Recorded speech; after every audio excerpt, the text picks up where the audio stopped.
எந்த ஒரு சங்கம் அல்லது கட்சின்னு எடுத்துக்கிட்டாலே அடுத்தது தன்னோட வாரிசை வந்து அவர்களுடைய காலத்திலே அறிமுகப்படுத்திடுவாங்க.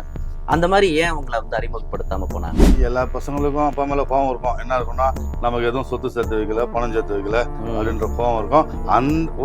அந்த கோவத்துல நானும் அப்படியே இருந்திருப்பேன்.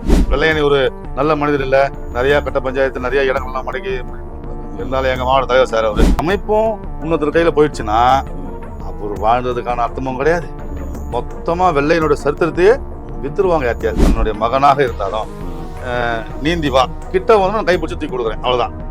அதாவது வெள்ளையன் வந்து ஒரு வாரிசை கொண்டு வந்தாரு, வாரிசு அரசியல் பண்றாரு அப்படின்ற இது இருக்கக்கூடாதுன்றதுல அவர் தீர்மானமா இருந்தார்.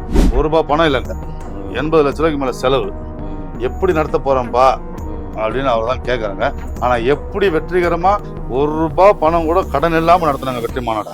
அவர் 5 முதலமைச்சர்களை எதிர்த்து போராடிய ஒரு போராளி.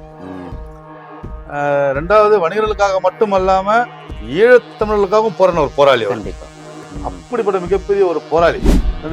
இளைஞரணி தலைவர் நீங்க, உங்க இளைஞரணி தலைமை மூலியமா தான் இந்த மாநாடு சிறப்பாக நடக்கணும்னாங்க.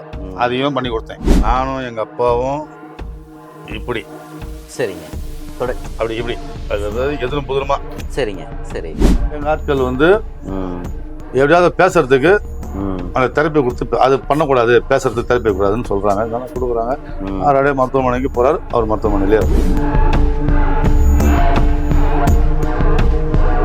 முக்கியமான தீர்மானம் அப்படின்னா சுதேசி நாயகன் ஐயா வெள்ளையன் அவர்களுக்கு மணிமண்டபம், முழு குருவ வெங்கல சிலை. வருங்கால கட்டத்தில் அடுத்த மே 5க்குள்ள 1 லட்சம் வணிகர்களை நம்ம வந்து ஒன்றா இணைக்கணும்.